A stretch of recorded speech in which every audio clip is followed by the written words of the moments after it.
I would just like to welcome on this session Mushtaq.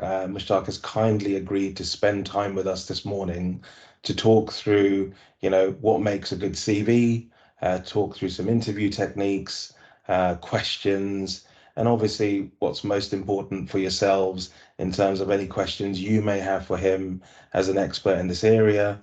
And we'll do what we can to answer your questions and give you the guidance and what the next steps would be. Because ultimately the goal here is to make sure all of you succeed in the areas that you want to go in. So with that, I just want to say thank you, welcome Mushtaq, and the floor is now yours. Thank you very much for such a warm welcome there, Gaurav. So my name's Mushtaq, but by all means, if anyone just wants to refer to me as Mush, please do. If you get really comfortable in this session, you can call me Mushy, which is what my mum calls me. But other than that, I'm happy with Mush. A bit of background about me then. So I work in NHS England. I head up a couple of teams, which is in the newly formed Chief Delivery Officer Directorate, which is a bit of a mouthful, the CDO Directorate. And one of them is the program delivery team. We've got some lovely colleagues on the call here from our team. So hello, Aishan and Patricia. And what that is a flexible pool of program and project management professionals that we deploy out to the rest of the organization. And I also look after our deployment team, which looks after the workforce needs in terms of movement. And one of the things that we're looking at is how do we move people around the organization without having to recruit all the time, which is a nice segue into the session that we're about to do now. So how did I come about into this space? I think it's probably useful, like, why am I here even in the first place when I'm looking after a couple of teams elsewhere? So during the pandemic, early stages, despite working for NHS England, ironically, I found myself a little bit helpless in the home that I was living in, but the ivory tower that is NHS England when you're quite far away from being able to serve patients.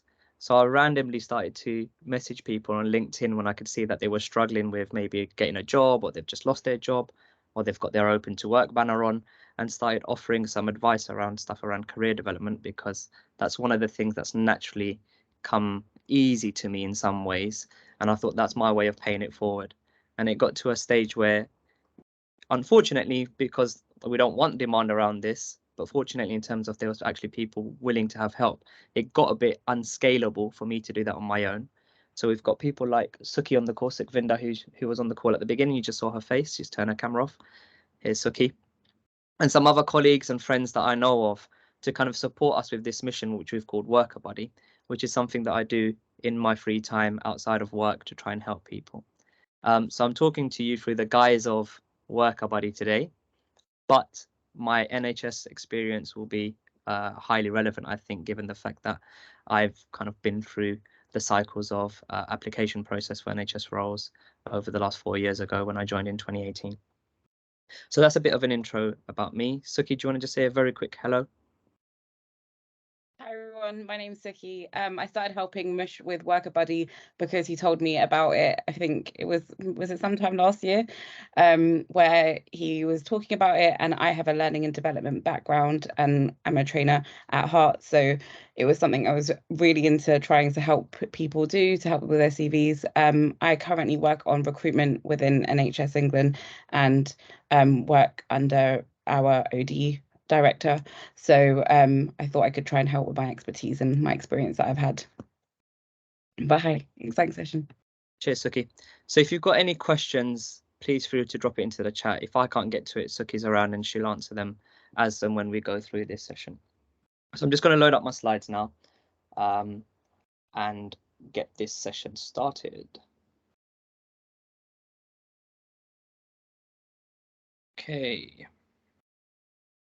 So here we go then. Got a sneak preview into one of the first questions. I'm going to ask for some participation in this.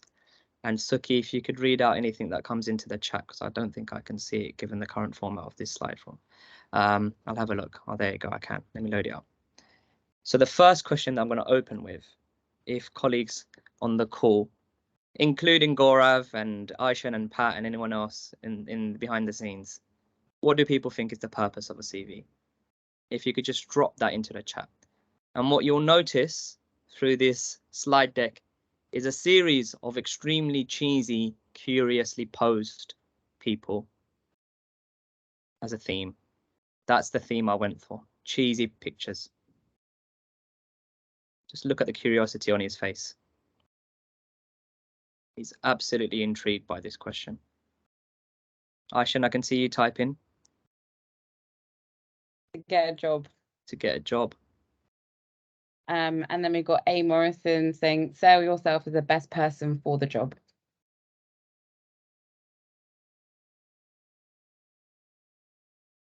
Mohammed said, your whole life profile. Very interesting.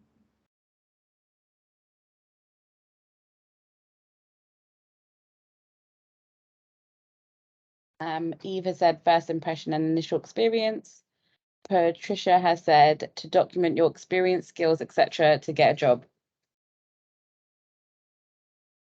I mean, they're all quite accurate, to be fair. All very accurate. Yeah.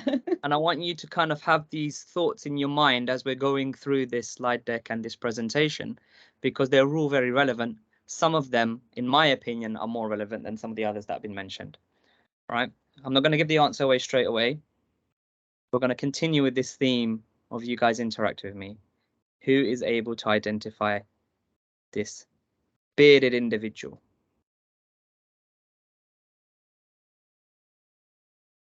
Patricia's going to get there first. William Shakespeare. Mohammed got there first. Well, it's not the right correct answer, I'm afraid, Mohammed. Mushi, I do agree with you. It's not William Shakespeare. It was a bit of a banter joke Okay, within the organization. That's what it was. Thank you. Patricia said it's you, Mush. I wish I could grow a beard like that, Pat. Gaurav? I can see him typing. Or just question marks. The question marks. This is, in fact, Leonardo da Vinci, right? The famous painter. And what's he got to do with anything to do with CVs? Well, in fact, Leonardo, or Leo, as I like to call him, as my mate, did the first CV ever to be recorded in 1482. And he wrote this testament of his experience and sent it to the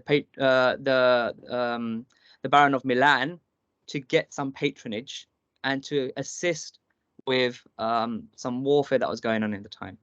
And I'm just going to read this out to you because I know the font isn't very clear, but I did the font for effect.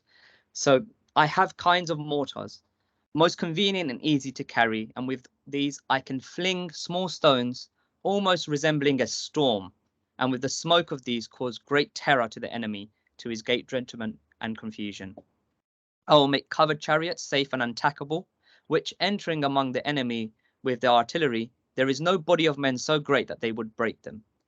And if any of the above named things seem to anyone to be impossible or not feasible, I am most ready to make the experiment in your park, or in whatever place you may please your excellency, to whom I comment myself with the utmost humility. Now, I'm just going to caveat this with, I am not encouraging you to put warfare tactics into your CV. But what I am encouraging you to do is look at the bits in pink that I've highlighted, where he's absolutely, unquestionably selling himself. I can fling small stones almost resembling a storm. I will make covered chariots safe and unattackable. I am most ready to make the experiment in your park, if you don't believe me. This is the very essence of a CV that I want you to kind of take away as the takeaway point. And I promise you, by the end of the presentation, you will take that away as a takeaway point. So many CVs that I see, and I've seen hundreds, maybe even thousands over the years, do not sell the individual well enough for whatever reason. You might not be confident in your abilities. You might feel like you're being arrogant if you do that. But your job is to break away from the rest of the crowd, from the other hundreds of applications that are going into the same pool, and stand out. And how do you do that? You do that by what Leonardo da Vinci did himself in 1482. All those years ago, he sold himself and he put himself in the best possible position to be picked. And he was only 30 at the time. So that's the key takeaway message that I want you to focus on. If you've got any questions around this random example, please feel free to drop it in the chat. I'll pick it up in an interactive way. So this, for me, and I think I saw a comment here that mentioned it, A. Morrison, I'm going to give props to. For me, the very purpose of your CV is to sell yourself to the recruiter. And linked to that, I think what Eve and Gora have said is that first impression and to get yourself in front of the employer is exactly what your CV is about. So how do you do that then? We need to have some structure to the CV.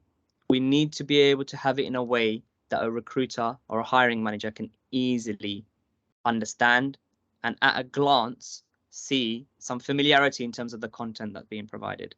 So again, I'm going to invite you into the chat to all, by all means, jump on the mic and tell me what are some of the key sections of a CV from your experience.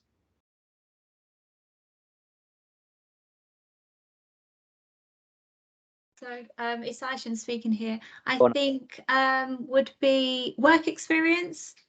Absolutely. Anything else? Aisha, you copied me, man. Oh, was you going to say that? Oh, yeah, I was going to say that, but you copied sorry. me. No, not sorry, no hard feelings. I'll be honest, Mohammed, it sounds like you're copying Aishan. But I would be biased a little bit because Aishan's in the same team as me. I would say a little description or a little profile about yourself first.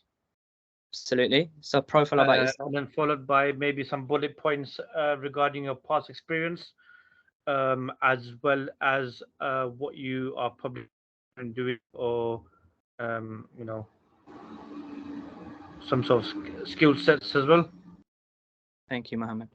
And then So profile, we've got work experience, we've got some skills, we've got achievements within jobs, background experience, skills, objective achievement. All correct. Some of them are going to be more prominently separated than others, right? And some of this, like your achievements, will feed into other sections. So let's have a look. Which order would you put it in? And again, there is no right or wrong answer. I just think that there's some things that make it easier for the hiring manager. So they're a little bit more right. If you were to give me 4 or 5 headers and just drop it into the chat in order. So 1, 2, 3, 4, 5. What order would you put it in?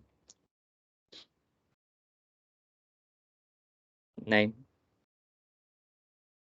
Somebody give me a list in an order for 1, what goes at the top.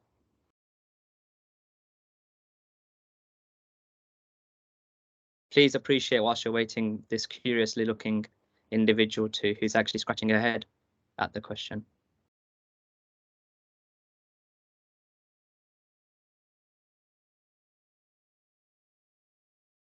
Take your time. I'm comfortable waiting.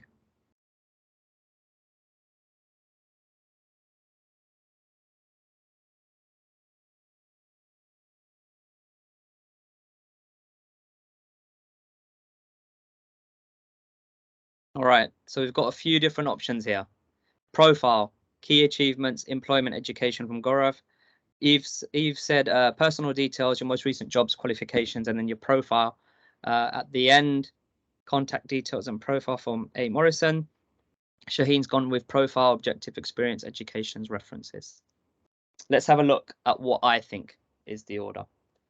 This, for me, and it's my personal opinion, is a good example of maybe how you might want to do that. It looks like it's a bit cut off in the screen. I don't know if it's on yours in terms of the tip, but I'll read it out anyway. So I would go with a personal summary at the beginning, and I'll explain that in a second. Your key skills or your work experience. What I would say is, if you haven't been able to get your most current work experience on the first page, it's going to be really difficult for the recruiter to want to see your second page. So in some ways, put your work experience number 2, if you feel more comfortable doing that. But absolutely a summary at the top for me, personally. Key skills, work experience, your education history. And some people put their personal summary at the top. Some people put some people put their contact details at the top next to the personal summary. Some people leave it at the end. I personally leave it at the end because I think that's the last thing that a recruiter might do, is go through the pages and say, actually, no, I want to call them. What's the contact details? So my main recommendation with this, which is what you've got in the top right hand corner, and you will get these slides sent out to you, which is what I've agreed with Aishan, is ideally your CV should not be any longer than 2 sides of A4, so 2 pages on a Word document. 3 maximum, and I'd only say that if you've got a really extensive and appropriate work portfolio. And what I mean by that is sometimes you're going to be applying for jobs and some of your work experience won't be very relevant. So you might not want to make that as prominent as some of the other work experience that you have. And this is a good example of what you'll need to do with your CV. Your CV needs to be adaptable. Your CV needs to be flexible. It needs to be malleable to the roles that you're applying for. It is not a one size fits all. You don't have just one CV that you apply for 10 different jobs with. That's not going to land you the jobs that you want to land. That's not going to get you through to the next stage, which is an interview.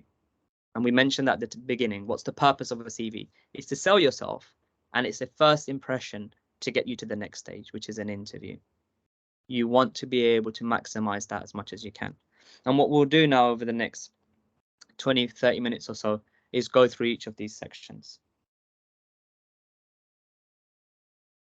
What's the most important section? Another question for the chat. This guy is so curious, he's got all his fingers on his chin. That's literally what I was laughing at. Look at how pensive his face is. Serious business CV writing.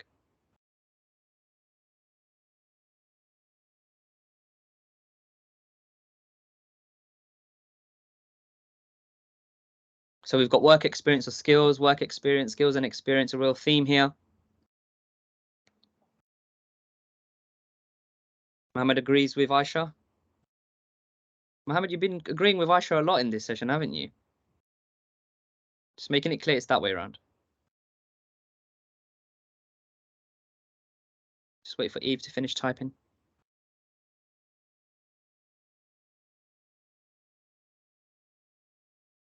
What you're looking to achieve moving forward with your skills and experience. Brilliant. So here's the answer. Oh, no, it's not. This is not an answer. And now we've got a curious cow into the picture as well. I want people, Aishan, you're not allowed to answer this because I gave you the answer earlier. Okay. To answer this question, do you know the average amount of time a recruiter spends reviewing your CV? And this is going to give you a hint towards what's the most important section.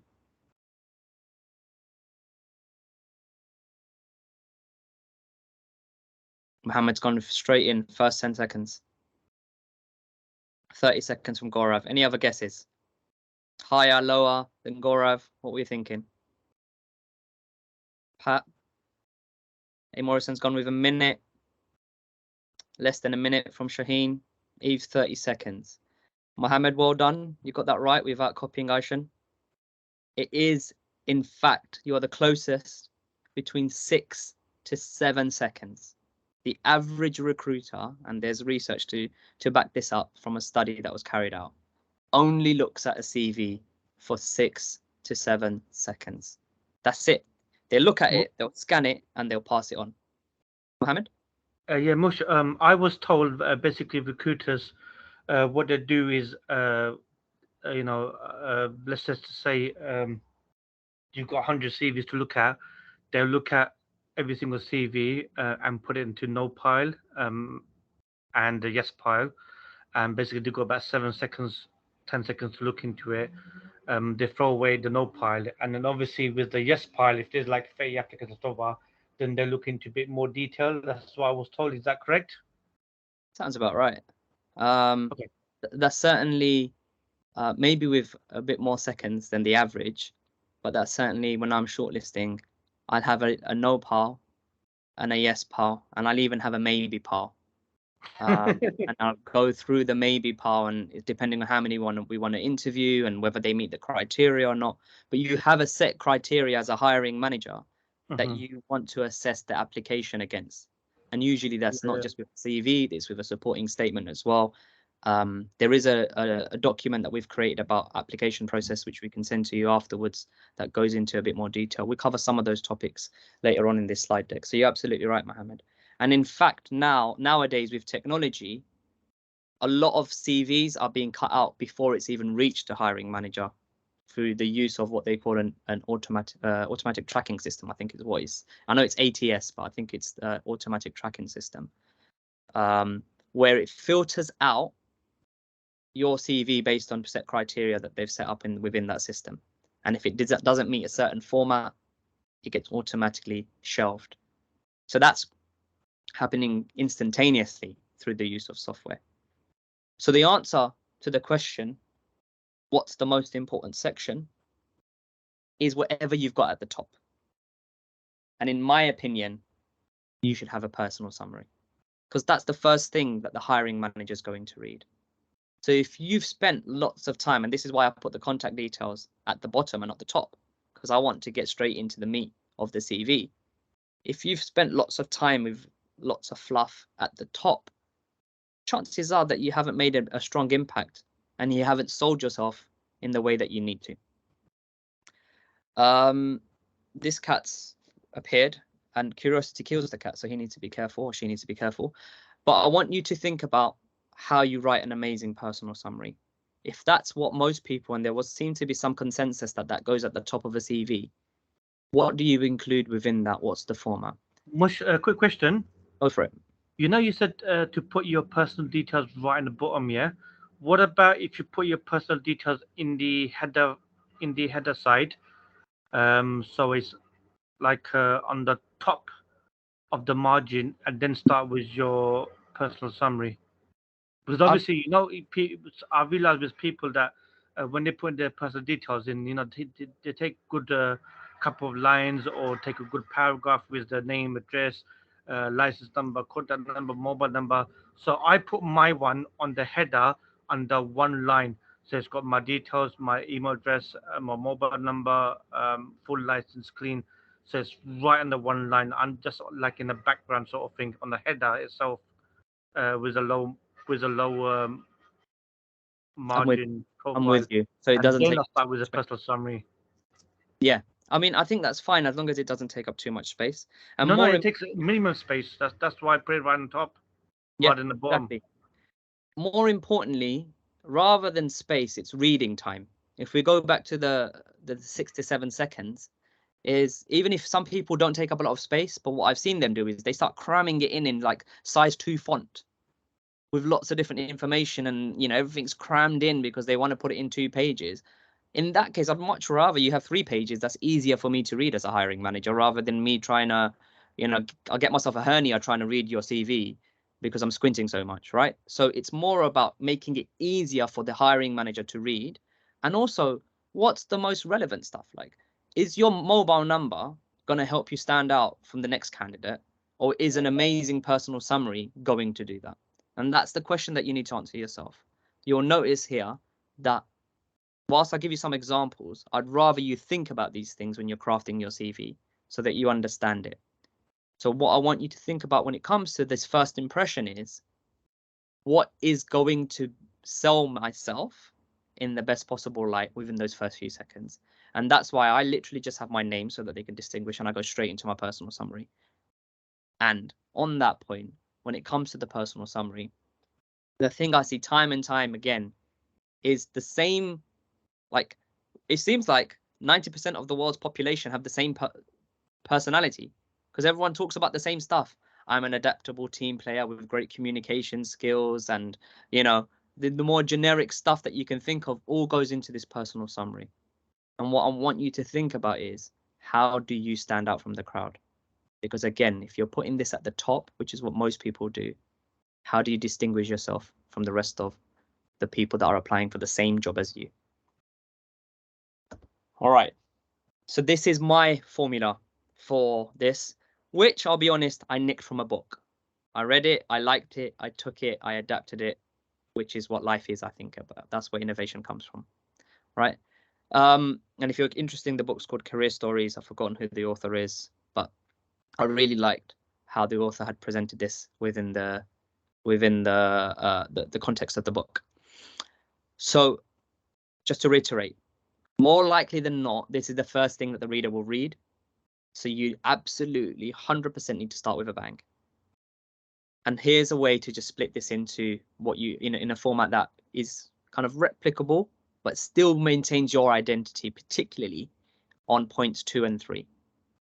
So the first bit, the first line, literally just a sentence that you need is what you do, where you've done it, and who you've done it for. A quick line of your experience. This is you selling yourself about, do you know what? I used to work for the NHS and I did an amazing job during the pandemic. Because of me, you guys are all alive. You can go whatever you want to do to push yourself out there, right? And make yourself stand out in that first sentence. And then really spend some time, ask some people, ask some colleagues, ask some friends, what are your super skills? What are 3 to 5 things that you're absolutely amazing at? And I know it's uncomfortable, and I know nobody wants to sell themselves too much because they come across as arrogant, but you have to get comfortable with this, right? You need to be able to sell yourself. So what are 3 to 5 things that you're amazing at? What distinguishes you from anyone else? What is your unique selling point? You might be the most amazing deck builder, like how I am. Let's be honest. I'm joking. You might be the most amazing note taker, minute taker, meeting organizer, presenter, whatever it is that you're amazing at, communicator, negotiator. What is that? Spend some time, think about it, and then put that there, because that's going to make the reader think, wow, do you know what? This is a CV that I want to carry on reading. And then a little flavor about your personality, how you work, who you are, and what you believe in. And I think you can cover all of this in 5 sentences, 6, 7 max, but 5 sentences. If you're really concise, if you're really critical with your words and cut out any fluff, you can do this in 5 sentences. I've seen it. And what you really want to do, and there's a theme with this throughout the CVs, you want to tailor this to the job you're applying for. So if you can see the person spec and they've got essential criteria that says we want somebody that's a great communicator, they want this, blah, blah, blah, then make that your super skill, right? Make that, tailor it to it. Tailor it to the application form, the application process, including the person spec. So those 3 to 5 things you can adapt depending on the role you're applying for, because I promise you there's more than 3 to 5 things that you're all amazing at. All right. Oh, this is a slide that I've seen before, and it's here on purpose. I just want to reiterate this point. The very purpose of your CV is to sell yourself to the recruiter. All right, underneath that, I talk about having skills. Here's a list of some of them that you might want to include. You may not want to. What you'll see is some soft skills, which are some things like communication, which we all talk about a lot, and some more technical or hard skills. I've given you a list, and I'm not going to go through all of this line by line because there's a lot of detail here, but it's just to give you a flavor of some of the skills that you might want to highlight in a bit more detail outside of that profile summary. So for example, if you're applying for a role that requires a lot of interaction with people, you might want to include empathy in there and communication in there. If you're applying for a role where they actually called out, you need to be a self-starter, which in some ways mean, you need to get on with it yourself. Like, we're not going to help you get on with it. We need somebody to come and hit the ground running. You might want to put self-motivation in there and problem solving. And there's a long list of this. And all you have to do is Google a list of soft skills and think which resonates with you and how could you sell yourself in the best possible light. We have a question. How do we avoid using generic wording? Okay, so I think part of this is you actually spending some time, Aishan, crafting this yourself, right? The lazy, easy route out, which we've all taken at some stage in our career, is asking a friend, do you have a CV that looks good? And then copy and pasting it into your CV. Or Googling it, a good CV, and copying and pasting it. Or copying and pasting things from bullet points in the job description and maybe tweaking it slightly. Really sit with it and go back to first principles and think, what is this job asking for? And how can I meet that? And write that yourself. I've given some examples that are very generic underneath the empathy, section. But what you may want to do is sit down and go through and say, okay, so this role is in this environment, asking for me to do this. What do I need to bring to the table? What's going to help me shine? And then really sit there. And then if you're still unsure whether it's generic or not, don't keep your CV to yourself. Ask somebody, does this sound like it's generic? Does this read like it's got my tone of voice? I think we've all need to be comfortable thinking about what our tone of voice is and having that personality come through in a CV, because otherwise it's just another homogenized CV in a pile of another 100 CVs that hiring managers reading or going through very, very quickly. So I hope that answers your question, Aishan, but feel free to come with a follow-up question if you have it. Here's some ones around technical skills. So depending on the role, you might need to do some data analysis or bookkeeping, project management. Don't just talk about you know, you've got Microsoft Office. Most people have nowadays. What's different from Microsoft Office that you need to be able to use? If there's specific software that you're familiar with, what is it about your writing and editing skills that stands out from a technical perspective that's different from your communication? What can you do? Is it your typing speed? What is it that's helped you stand out from the crowd? If you're multilingual, how do you bring that to the table? Is that relevant to the role? So again, just going back to the pro tip on the top right hand corner of this one, tailor this to each role you're using. You're applying for a job, just like I spoke about the personal summary or the personal profile, this has got to be tailored to another theme. Just to remind you, with the skills, it feeds into this bit as well. The very purpose of your CV is to sell yourself to the recruiter. Now, when I asked the question, what's the most important section? Everyone, well, a lot of people said this, work experience. Of course it is, because that's what you're going to be judged on in some ways. The reason why I said the personal profile is because if that's at the top, people aren't even going to get to your work experience unless you've made the first bit catchy. But this has to be something that you spend a lot of time on. And again, just to reiterate, don't just copy and paste the bullet points from your job description, is what a lot of people do. So they put their job title and they put key responsibilities and they literally copy and paste it from your job description. Don't even do that. Summarize it if you can. And I've actually copied and pasted from my own CV, so you can see how I do it. You might not want to be able to do it in the same way. It's just how I've decided to do that, right? So at the beginning, you want a brief overview of the role. So you include the name of the company, followed by how long you work there, and then the role that, or the roles, if you manage to get multiple roles in the same organization underneath. So this is the last role that I had, technically, because I got a new job earlier this year. Well done me. And then key responsibilities.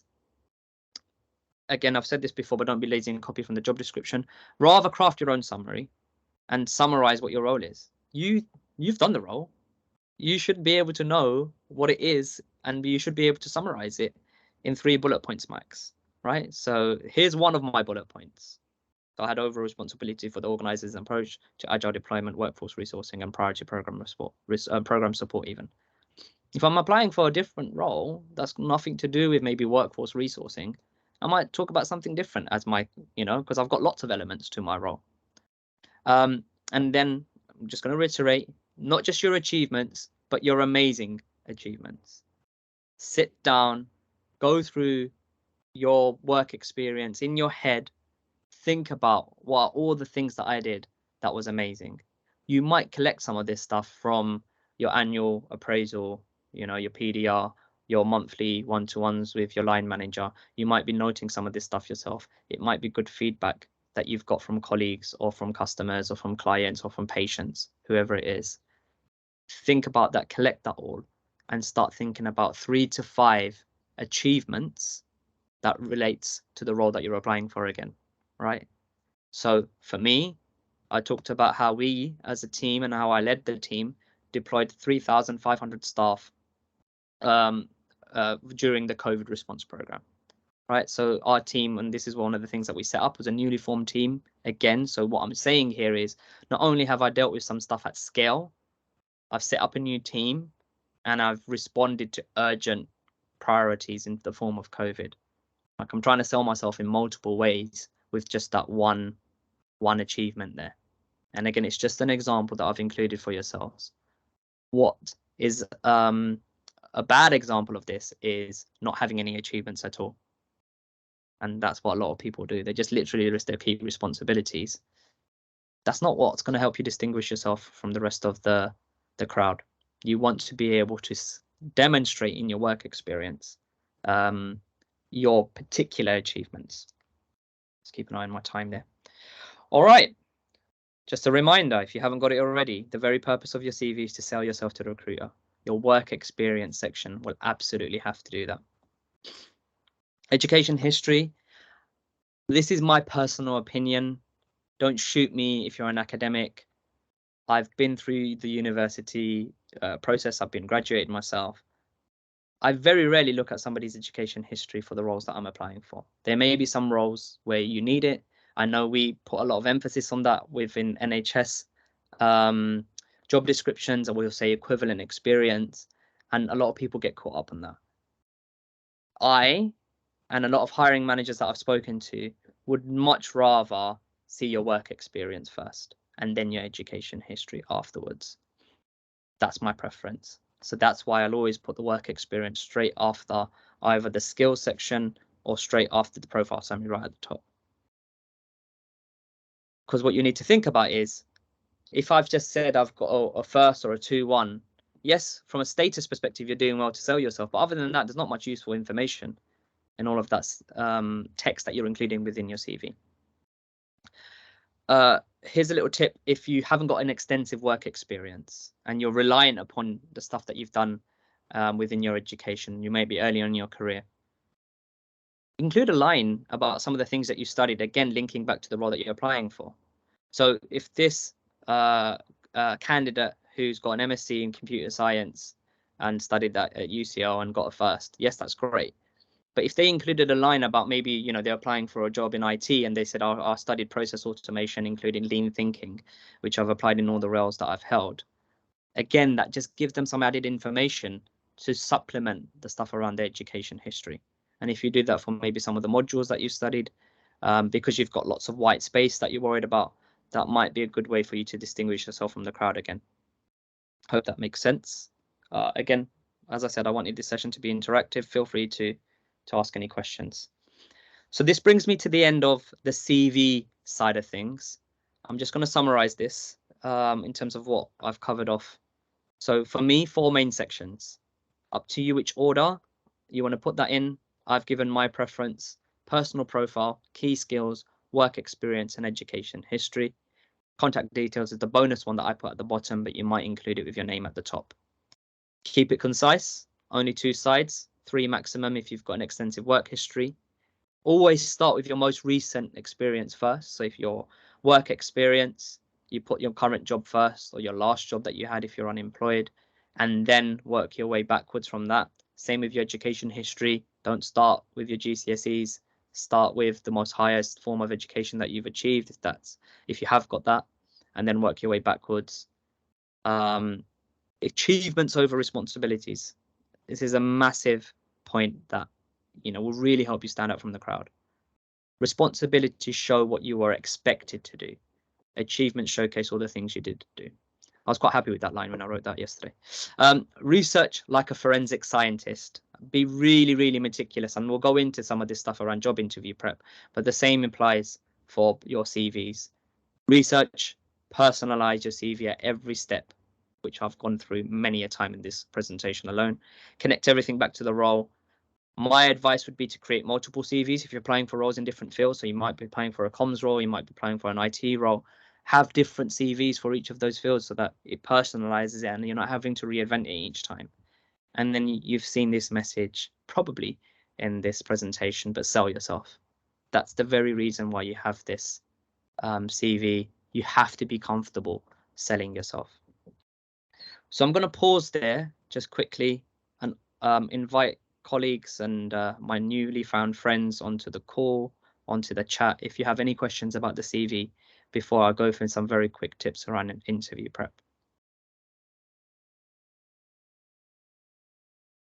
Just want to say this has been a really, really useful session so far, Mushtaq. Thank you so much.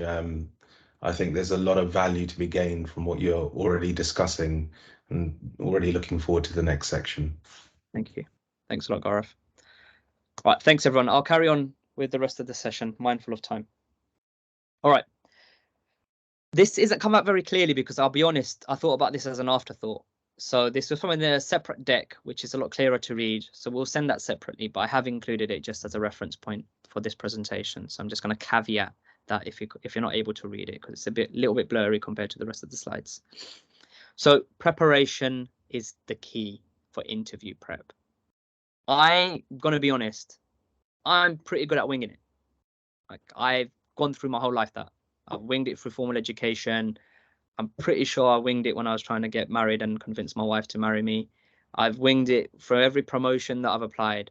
But I promise you, when it comes to interview prep, preparation is the #1 thing that you can do to help you land that job. Take your time, prepare yourself, research the company, be very, very methodical in your approach to how you're matching it against the person spec. Think about your tone of voice that you want to present, and go through it with a fine-tooth comb again and again and again and again if you've landed an interview. I can't overstate that enough. I'm not the most organized person in the world. I just ask Aisha, and particularly ask Pat, who chases me for a newsletter update, which I've got a reminder to do today. I've seen that, Pat, don't worry. But I'm not the most organized. But when it comes to me applying for a job, I will go through it, and I'll go through it again, and I'll go through it again, and I'll rehearse, and I'll ask my friends for advice. Don't understate just how important it is to prepare. So often we get an interview and we think, all right, okay, I'm just going to do a quick research the night before, go there, and I'm going to give it my best shot with enthusiasm. Preparation always beats enthusiasm on the day, I promise you. So this is how I want you to be forensic with it. So some companies split out their job description with a person specification. I think you'll be familiar with this with the NHS stuff. I want you to all spend, if you land an interview, some focused, uninterrupted time reviewing and analyzing every single part of that. And we'll go through this in a bit of a structure. And sometimes you get an interview at very short notice, which isn't good practice. So if you have to do one of the two, choose the person spec. And I'll explain why now. The person spec covers off some essential and desirable criteria. So at the bottom, you've got a bit of a descriptor here. And again, like I said, you'll get this in the slides and in the actual pack that this belongs to. But the essential criteria talks about all the skills, knowledge, and experience that you must have. And then all the desirable stuff, the things that they'd like you to have. If you can go through that and then think about, all right, what are my examples that meet the essential criteria? You're on your way to a head start, because you've already prepared for some of the questions that they're likely to ask. You know, it's not rocket science that they're going to be asking some questions that relate to the essential criteria. And depending on the length of the interview, if it's a 30-minute interview, they're probably going to ask you 4 or 5 questions. If it's an hour interview, they might ask you 6, 7, sometimes up to 10, which in my opinion is a bit of an overkill. But you need to be able to have some examples pre-prepared for that. So the best way to do that is go through the person spec, look at the skills, knowledge, and experience, and then come up with an example for all. Now, if you're applying for an NHS role, that's a really difficult task, because our standardized NHS job descriptions and person spec have like 1 million essential criteria for each of the roles, right? Like, it's just such a long list. So what I want you to do is to be able to analyze it and start grouping it. So you might see it says this person needs to have knowledge of designing presentations. So here's an example around communication. This the successful candidate needs to have excellent verbal and written skills. So this is from the skills part, and they need to have experience in delivering engaging presentations. So you've got the skills at the top, knowledge, experience. You can group that into a header that says communication. And then you need to think about what's your most amazing example for communication. Because then if they ask you a question on that, you've already covered the communication one. So if you can go through that and start grouping together things, where's the common threads, where's the commonalities, then you're able then to prepare an example for that. Or you might, if you're not really prepared, you might be prepared 2 different examples for communication, but at least 1 per header. And my recommendation is to go through it, and then try and group things into 5 to 10 different categories, and then have an example for each of those. You'll need to do this in your job application, and this is where it's actually from. So I actually nicked these slides from our job application pack. We haven't actually done one for interviews yet, but a lot of people are familiar with the STAR formula. So for each of those grouped themes, so like communication, have an example that follows the STAR format.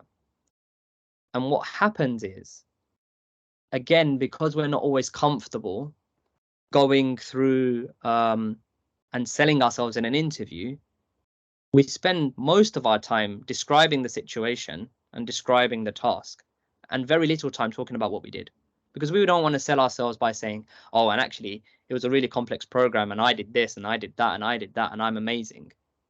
But what I want to encourage you to do is exactly that. Spend less time on the situation and task, the bulk of your time, 60 to 70% of your time on your action, and then some really powerful results. So I've tried to break it down for you so you can understand what I mean by the STAR formula. So situation, task, action, and result. Situation, what's the context that this story is situated in? And remember, I'm talking stories here, not just examples. This is all about storytelling. Task, what did you have to do in the story that makes it remarkable? What actions did you take that make this story stand out? Just a reminder, spend bulk of your time here. And what did your actions lead to make this an impressive story? That's it. All stories have a beginning, middle, and an end. The STAR formula gives you that. And what you want to be able to do is rehearse that, write it out, your STAR formula, and then practice that. And what we do in Worker Buddy is we do one-to-one role play sessions. So if someone's got an interview, they can book a session with us. One of our volunteer coaches will jump on a call and, ask them to prepare some questions, and we'll ask you the questions and get you to practice your storytelling and give you some feedback. But if you don't want to do that and you've got somebody that you feel more comfortable with, I can't help but emphasize that you should really practice this and practice it again until you've nailed it and it's concise, because we all waffle in an interview and we all get taken over by this false environment of, we've got 45 minutes to do an interview. We've got 3 very seriously looking individuals staring at you, making you feel really uncomfortable, and everything that you've practiced goes out the window. So the more you practice, the more natural it'll come through in the actual interview. We have a question as well, Mush, about how do you deal with nerves when you're preparing for an interview in the chat? Missing the chat questions then. Sorry, I can't see it load. Nerves, I think for me, are a very psychological issue. And a simple reframe that I like to do is, if you think about the physiological experience that we go through, I hope we don't have any medical people here that say, no, Mosh, you're talking rubbish. But the physiological experiences that we go through when we're nervous, we get butterflies in our stomach, we get sweaty palms, our heartbeat starts racing, are exactly the same experiences that we go through when we're excited. So when we're excited, our heartbeat starts beating faster. We get, something in the pit of our stomach, and we might get sweaty palms. So what I want you to do is just a simple reframe to just think about, I'm not nervous, I'm excited. Some other things that you can do before the interview is some breathing techniques to relax yourself. But I think the most important thing that you can do to settle your nerves is be prepared. A lot of the time we go in with nerves because we're not sure about what they're going to cover off. But if you're prepared, you can go in with some confidence, not arrogance, but confidence, to be like, okay, I've got this. I've prepared. I can only do my best. And then just remember the circles of influence. What can you control versus what you can't control? You can control the effort, application, preparation that you put in for this interview process. At the end of the day, once you've done that and you've given your best shot, you can't control the outcome. Somebody may hire somebody else because they did better on the day. Somebody may hire somebody else because the hiring manager had a bias against you. That doesn't work in your favor, and that's the reality of the world we live in. We can't control that. But what we absolutely can control is the effort, the commitment, the preparation, the desire that we're going to put into this. So hopefully you should be able to do that. All right. Hopefully that answers the question. So here's an example story that we've got. Again, using the communication. This was initially done for the basis of the job application pack, but absolutely works for an interview process. So the question is from the interviewer, How would you go about simplifying a complex issue in order to explain it to a client or colleague? And then what you might want to do is give some context at the beginning. So there are some key elements to simplifying complex issues for others. So what you're demonstrating there is you understand the science behind simplifying a complex issue. You understand that there's a lot more to it. But for the sake of an interview, for the sake of this 2-3 minutes you've got for this interview answer, you're just going to focus on some key elements. And then you go into it, understanding the issue well enough, understanding your audience and how they like to be communicated with, using communication techniques such as being concise, using metaphors and analogies, checking for understanding, etc. And then I've got various examples of where I've put these into practice to great effect. A great example of this is, and then you go into your star example. So just by you caveating this story at the beginning positions you in a place of authority, as a place of expertise to say, actually, do you know what? I know exactly what you want from this. And here's an example of how I've done it. And another little tip that I'd love to give all of you guys is at the end of your star example, link it back to the role that you're applying for. So you've said your example about when you worked on the COVID vaccine program, but you're applying for something completely different, say on a mental health program. Wrap it back to the same role that you're applying for. So you've done your example about your COVID vaccine program and then say, actually, so I can take these skills for the role that I'm applying for and apply it there. It's a simple line like that makes them think, okay, they can apply and transfer that. Would you recommend adding in a lesson learned at the end of the answer? Absolutely. A lot of what we've got is about things that we can improve on, but there's also an element of finishing with a bang or with the result as well. So I wouldn't finish with it. I'd finish with, and the end of result of my experience here was customer satisfaction went up by 24%. Boom, mic drop. You've finished with a bang. But absolutely, if you can include some lessons learned, what that does is takes you away from arrogance and brings a bit of humility that leaves you in a very high position of confidence and not arrogance, because you're talking about, actually, not everything went perfectly and I've learned some stuff along the way too. Okay, I'm going to continue on because I'm mindful of time. And that's it. So I'm going to stop here. We've got a couple more minutes left. Here are some of the services that we provide. So my personal email is mushtaq.osmani@nhs.net. If anyone's got any issues, I'm more than happy to pick you up individually. We've got our work email here and our website that you can go and see. We'll get this sent out to you. And these are some of the things that we do. So in terms of one-to-one support, if you wanted a general career guidance chat, one of our volunteer coaches can sit with you and go through that. We'll do some interview prep to help you kind of go through your job application and say, these are some things you might want to group together. If you wanted to do that role play, we can. If you just want to have a chat, do that. And then some of the things that we do more remotely, which doesn't require a one-to-one session, is if you send your job CV or your job application, we'll do our very best to review that and send it back to you with some feedback. So I hope that was useful. I'll shut up now and pass back to Gaurav if he's still on. I am indeed. Listening intently. I think, I can speak on behalf of everyone else, but I will give everyone an opportunity. That was really insightful. And it's always good to sort of reiterate, we're always learning no matter where we are on the ladder. And, to sort of listen to somebody else talk about this is so important. I certainly learned a lot and I thought it was very valuable. And I'm sure there are others who are on this call who equally benefited from this. I'm not going to say much more than that, other than thank you so much for your time this morning and for your mission. I think what you're doing is just such a positive movement. And, we need more people to sort of contribute and do what you're trying to do and achieve in this world. Wouldn't it be far better than what we're experiencing now? So thank you so much for starting what you've started as a movement, I believe. And I think, I'd love to help out if I can as well at some point, whether it's become a volunteer within your organization, because I think it's such a honorable thing to do. And as you say, it's about giving back and helping others and empowering others. Is there anyone else who'd like to thank or, any comments before we sort of stop the session?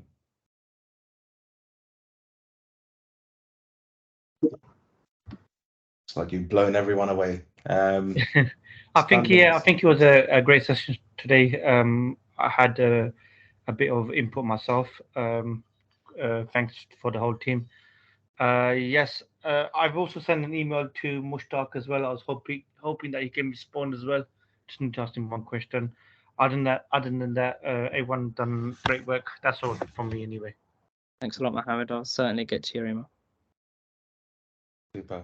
Well, thank you so much again, and I hope everyone has a lovely weekend ahead of them. And don't forget, next week we've got our recruitment fair, so we've got lots of our current system partners actually attending to talk to you one-to-one on site at Salt Hill. Mushtaq, I know you're a busy man, but if you've got time, you want to come and talk to someone, or Sukhwinder, please do hop along, even if it's for half a day. I think a lot of people find a huge amount of value in that. So I'll speak to Pat and Nishan and get some details about it. Not putting you on the spot, but yeah, have a think about it. I know it's very last minute, but I think there is space, there's time. So if you can, that'd be wonderful. No probs. Thank you all. What we'll do is we've got a little bit of a flyer about the services that we do in Worker Buddy. We'll send you out the slides from today's session, as well as those 2 packs that I mentioned. So one is about applying for job application processes, which is more about supporting statement stuff, which I've nicked some of the slides from for today's session, and then also about some general tips around excelling in your career. So we'll get that out to everyone, and by all means, if you've got any questions, you've got my details on the slide deck. So Gaurav, would you send out the templates for today? Because I found a couple of interesting that I would like to look into. We will send any documentation that we receive from Mushtaq, and then obviously any direct consultations with Worker Buddy will be between yourselves and that's fine. That's fine. That's fine. No problem. Wonderful. Cheers, everyone. Thank you very much, everyone. Thank you. Take care. Bye-bye. Have a great day, everyone.